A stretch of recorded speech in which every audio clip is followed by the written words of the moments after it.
and it's what exposed. What hate crime hoax? The liberal goes, Justice Smollett, anyone? No, I didn't how about say the anything banana about peel on the bench? Yeah, How about the Walmart noose shooter at the is a banana racetrack? peel. What hoax have you actually seen here? You don't think that hundreds of people showed up at the Unite the Right rally that weren't this informant, that weren't persuaded by his vehicle that got them there? Which Who was the informant? I don't. What? You don't know. Was it the leader? An informant is not a leader.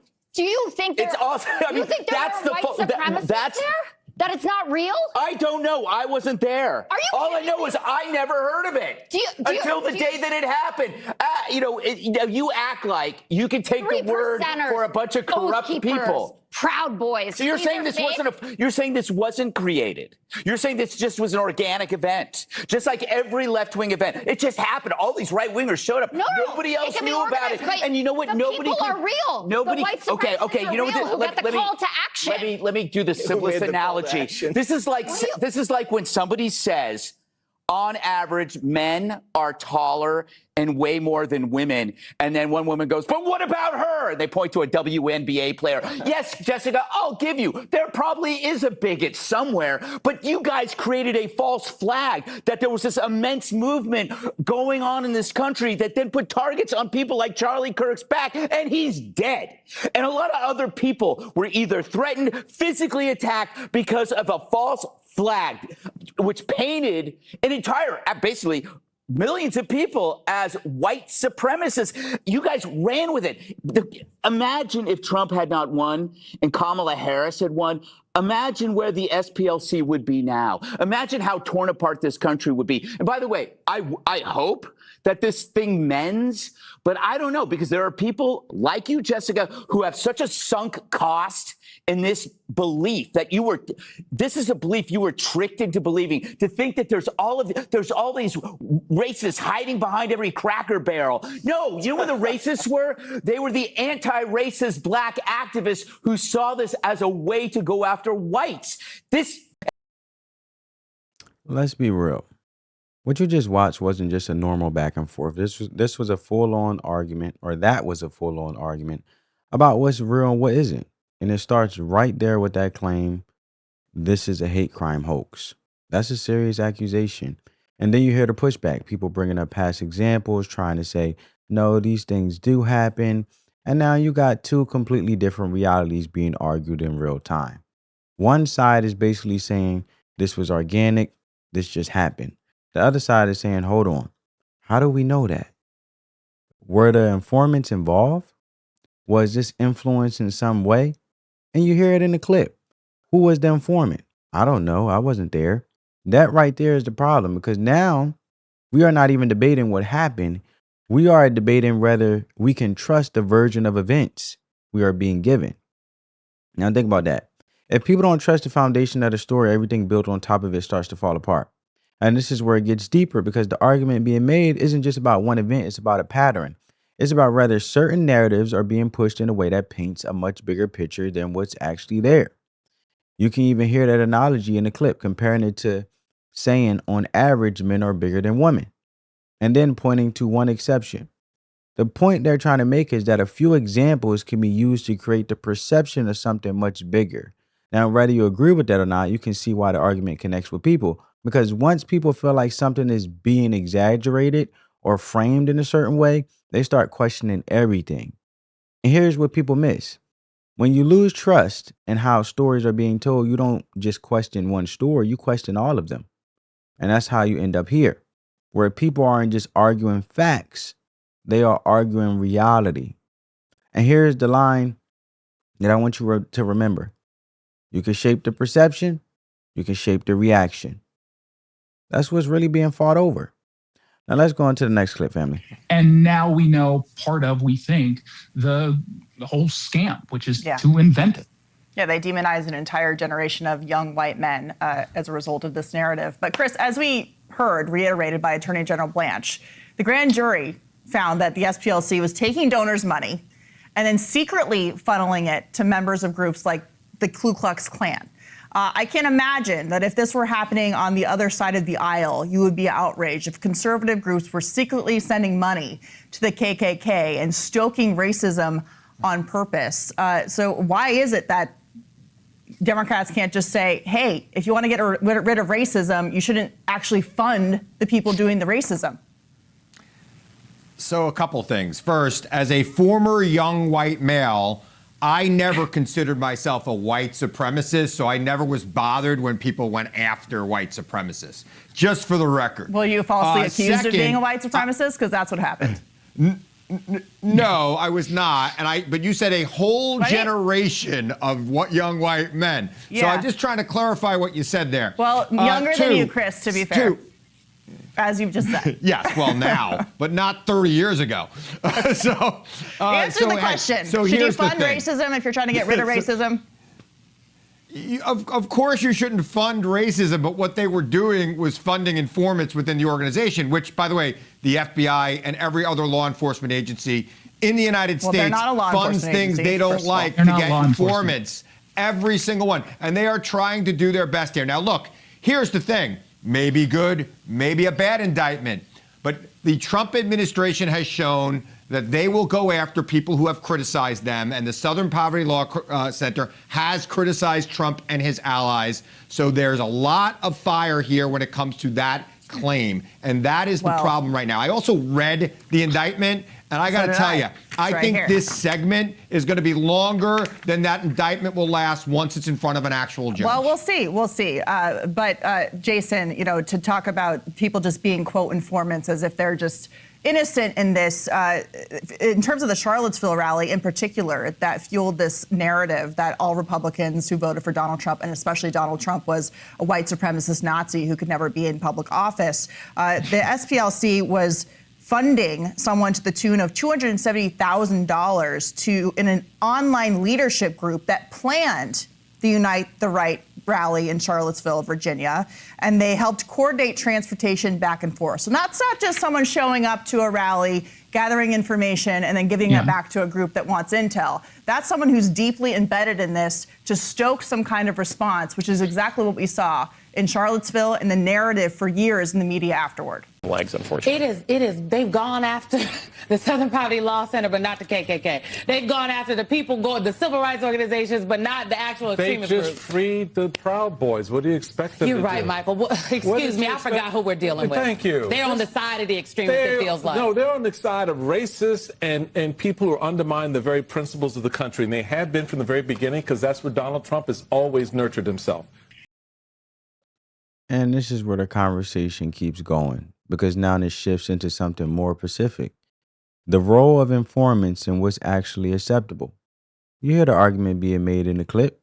They were funding informants. And the defense comes in right away saying this is something law enforcement does all the time, that agencies fund people inside groups to gather information.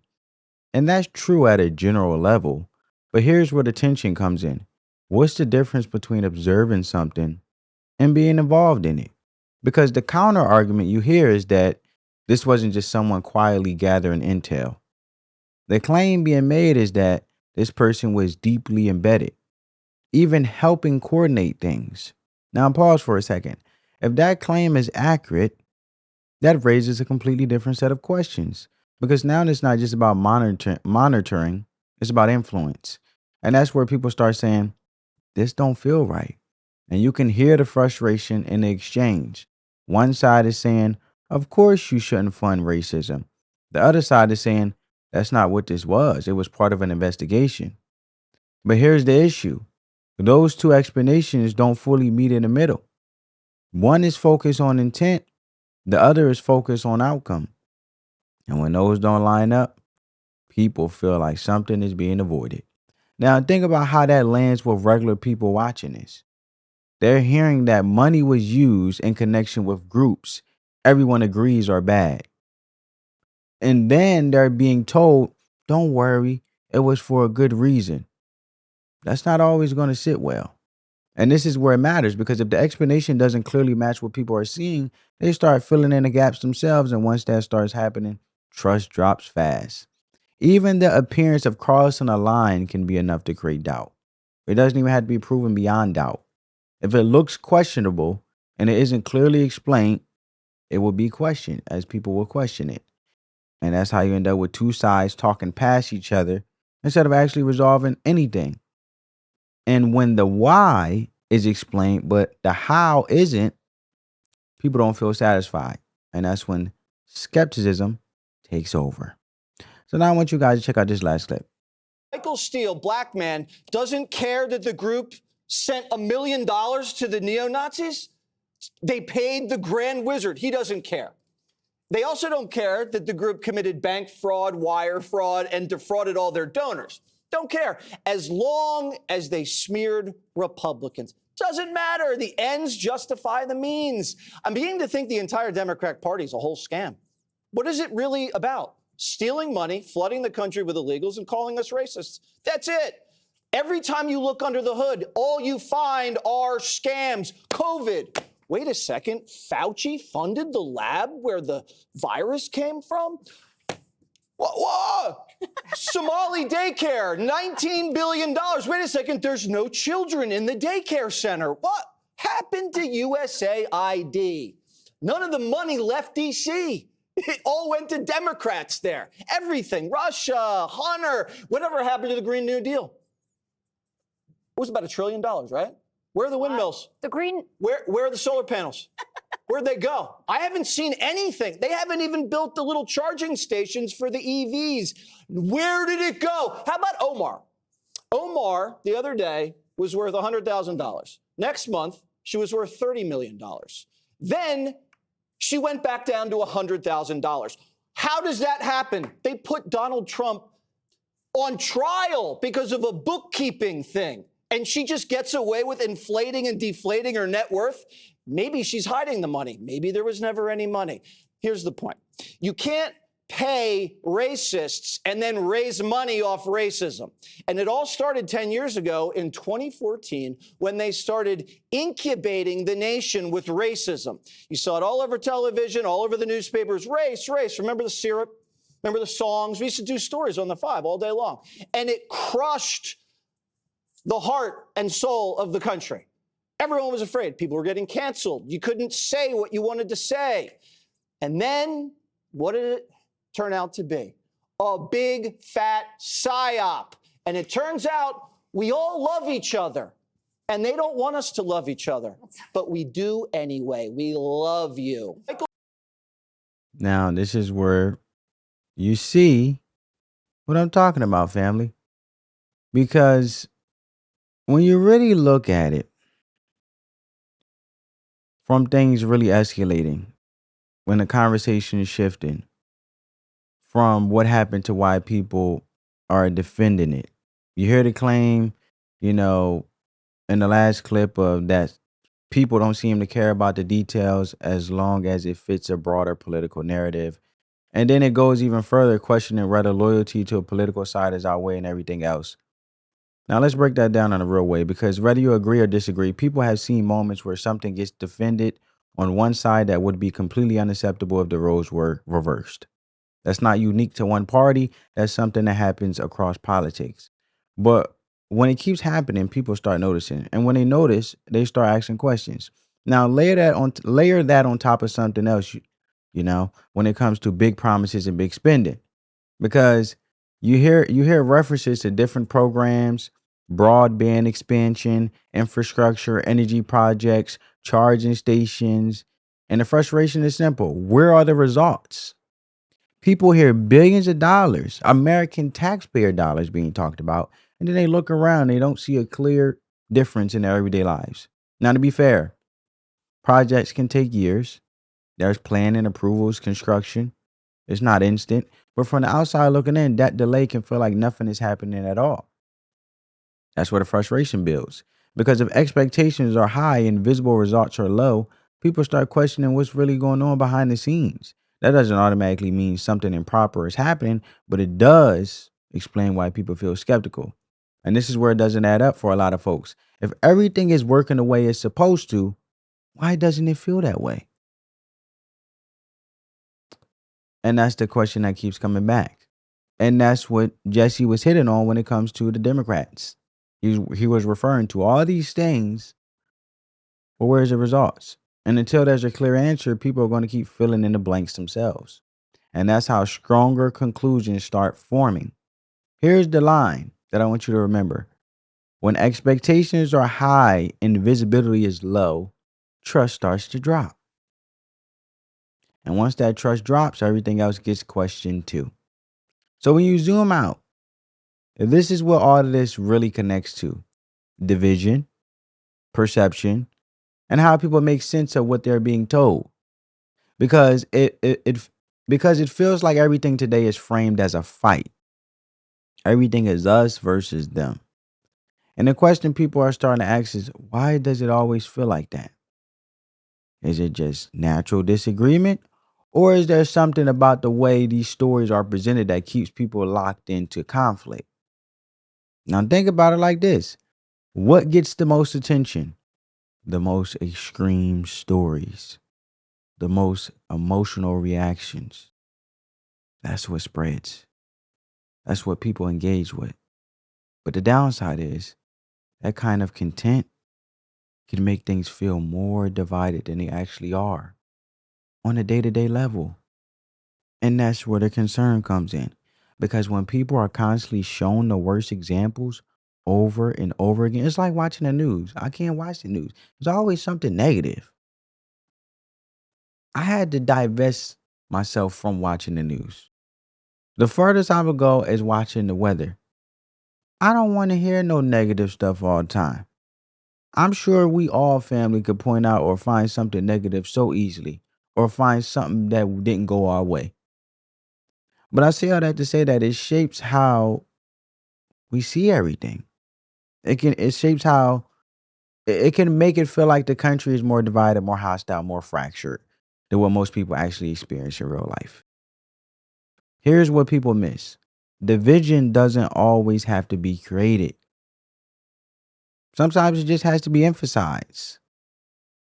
Small differences can feel massive when they're constantly highlighted. And over time, that changes how people think about each other. Now, and this is where it matters. Because once people start believing that everything is driven by bad intent, it becomes harder to find any common ground at all.